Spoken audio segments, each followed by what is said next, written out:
Hello snowboarders of the internet, I'm your host Avran LeFeber, and in this video we're going to be reviewing the new, yes, standard UnInc. That's right, it's a standard with UnInc sensibilities to it. This board features good old-fashioned camber, so from contact point to contact point you have that arc of traditional camber. That's going to give you all the rebound, load, pop, snap, and drive. If you don't know what traditional camber is, you were probably born after 2001. This board is available in 153, 156, 159, and 162. I rode this board at Copper Mountain on a sunny bluebird day that had average to warming temps. You had a couple inches of light blower snow, and as the day went on it started to bake and turn into hot pop.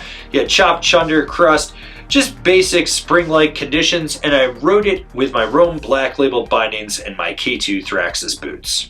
The overall flex of this board comes in at just a hair past middle of the road. So it is a little bit on the stiffer side, but it's not anything that's unmanageable. Now, what you do get is slightly softer tips out at the contact points that progressively stiffen back up through the middle. And then right in the dead center, this board actually has a flex point where it gets a little softer, and that's due in part to the torsional flex. You can really twist this board. Now, in regards to the torsional flex, you notice it's there. You can twist the board, but it's got some solid rebound, so it doesn't seem overwhelming like you're just twisting the board and it doesn't want to snap back. When it comes to stability, you have the flex, the width of this board, and the camber profile all working in conjunction to help dissipate any kinetic energy. Sure, you get a little chatter out the nose, but most of that is gone by the time it hits the front foot. And through the center, when you're just cruising, you really don't feel anything. This board is super smooth and stable. When you get into rutted out terrain, it does one of two things. It's either going to crush right through it, or it's going to climb on top of it and just keep on going. With having good old-fashioned traditional camber, this board has snap. Now, you do have to load it up, and it's a little more aggressive, so when you're putting that downward weight just to try to get it ready to roll back and snap off the contact point on the tail, be aware of how reactive this is, how much rebound it truthfully has. This board wants to pop. If you're going a little faster, you're going to go a little further and higher with it. You're going slower, you're just going to pop straight up. This board wants to boost. Can't deny that. Like, this board just wants to get you in the air. When it comes to jumps, small, medium, large, it doesn't matter, go for it. This board is fully at home on jumps, and with that wider platform, it just sets down better and locks in. You just feel more stable when you're hitting a jump. When it comes to buttering with this board, there's a sweet spot out at the contact points.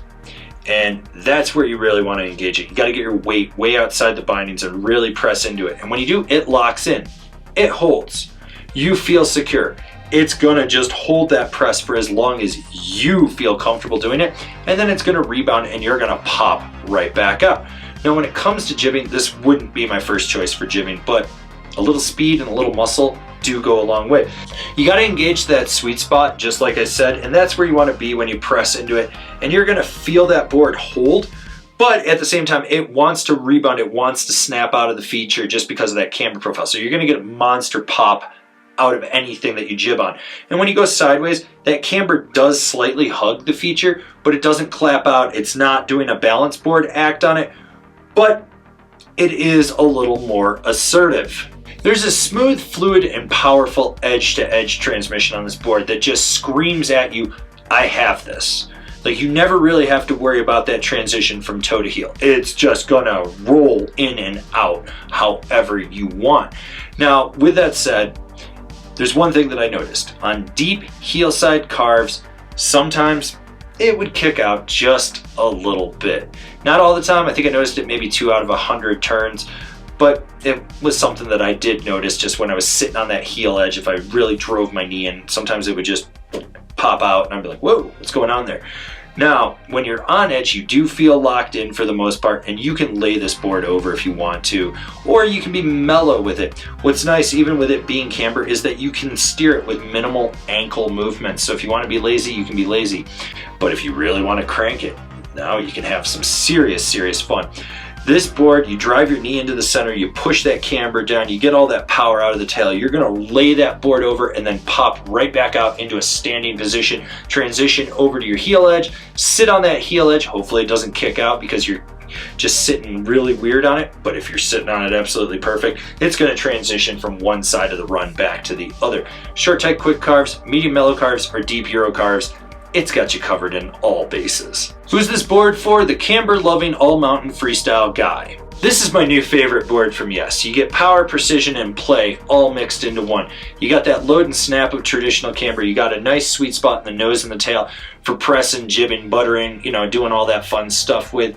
It's responsive the way you want. You can just rail a turn if you absolutely need to. It's a good board all over the place. Through and through, this is my new favorite Yes board. Comparable boards: the Capita Mega Merc, the Ride Bench Warmer, the Nitro Team Pro. Binding recommendations: the Now Select Pro, the Union Atlas Pro, the Nitro Team Pro.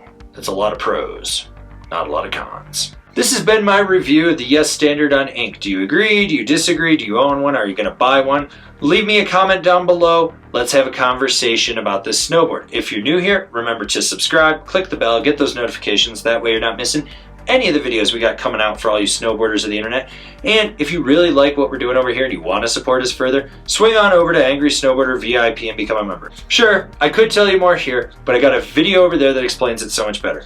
As always, I've been your host, Avran LeFeber, and I'll see you in another video.